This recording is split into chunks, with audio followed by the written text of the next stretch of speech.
At just 20 years of age, there's a lot of things that Anfernee Simons can't do. Playing basketball at the highest level is not one of them. In this week's Quarantine Chronicles, I catch up with the youngest player to ever be drafted by the Portland Trail Blazers.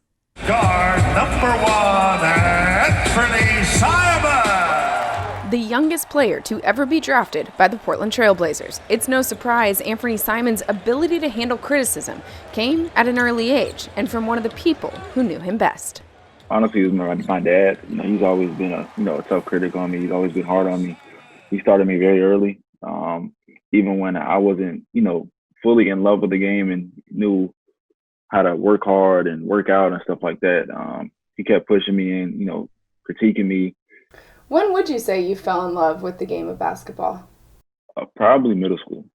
That's when I knew I was enjoying playing all the time. And I used to get up real early, and they had a basketball court outside my middle school. So we used to get up real early. We used to text our friends like, "Oh, we're gonna come in at 7 a.m."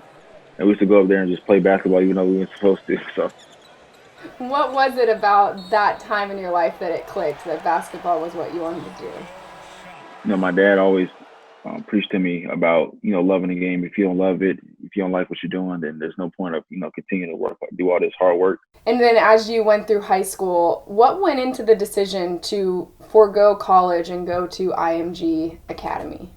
I wanted to go into college prepared and ready to go right away because a lot of people, I think it's easy to get stuck into college when your ultimate goal is to make it to the NBA. What was the feedback that changed your mind that you could just bypass college and go straight for your dream?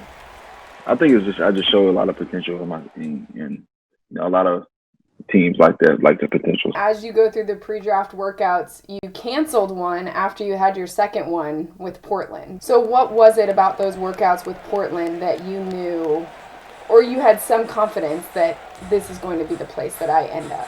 I'm the only person they brought out for a second workout out of all the prospects. So I kind of knew then that, it was a real possibility I would end up in Portland. And with the 24th overall pick of the 2018 NBA draft, Simons was in fact headed for Rip City, where Portland's leader, Damian Lillard, almost immediately took him under his wing. One piece of advice from Lillard, who affectionately dubbed Simons Rook, has helped carry the now 20-year-old Anfernee through his first 2 seasons as a pro. Be myself out there on the court. He says, what you do well is, that's all we need on the team. He knows I can score a ball, pretty well, and he just wanted me to go out there and be aggressive at all times, and that would be enough.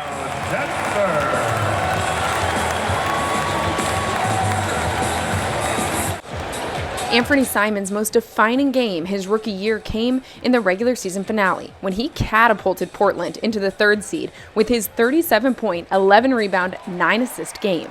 There's only 2 other teenagers to have that stat line. Do you know who they are? Neil told me right after the game. Only people that did it was KD and LeBron. There you go. So what does it mean to you to be in that company that early? Just a blessing to be able to, be named with those guys that are Hall of Famers and, one of the greats. So, hopefully I can work hard enough to be one of those guys as well.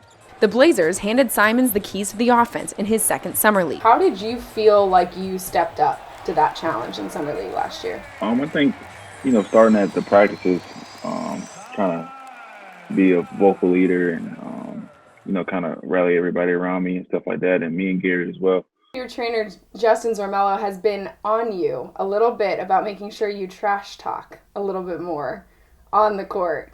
What were those conversations like? Why does he feel like you need to do that? People know me for being a quiet kid, not saying much.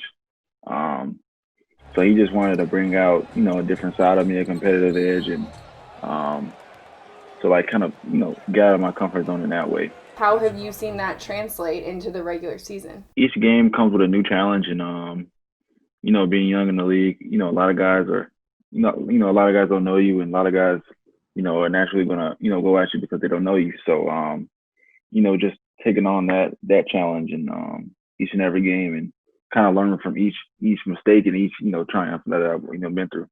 Midway through this season, the Blazers were campaigning for Simons to make an appearance at All-Star Weekend in Chicago, showing off the dunks that made him look like he had trampolines in his shoes.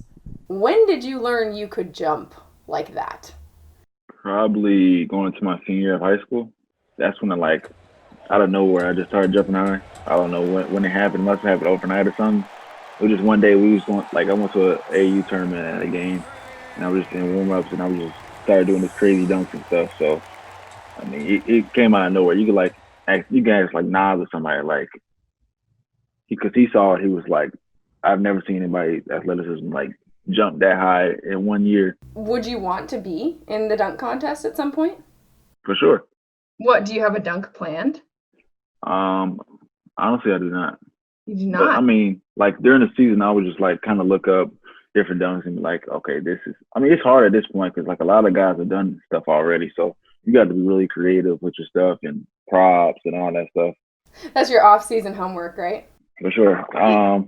Yeah, I'm probably gonna start that. I'm gonna be prepared if I get invited next year. But when you think back on this year in particular, where do you think your biggest growth was between your rookie year and your second year in the league? Understanding of the game. You know, obviously you gain experience by playing, and I think those are basically the two things. And just staying with your rituals and making sure you stay on top of that. How critical has it been for you in these last 2 years to be a sponge in the NBA and take on all of the things that these veterans are pouring into you? It's pretty much very essential coming in and, you know, wanting to learn because, you know, I think that's the one way that you're going to be successful in the league is, you know, by learning from other players and asking questions and, you know, just being that guy that always asks the questions and always wants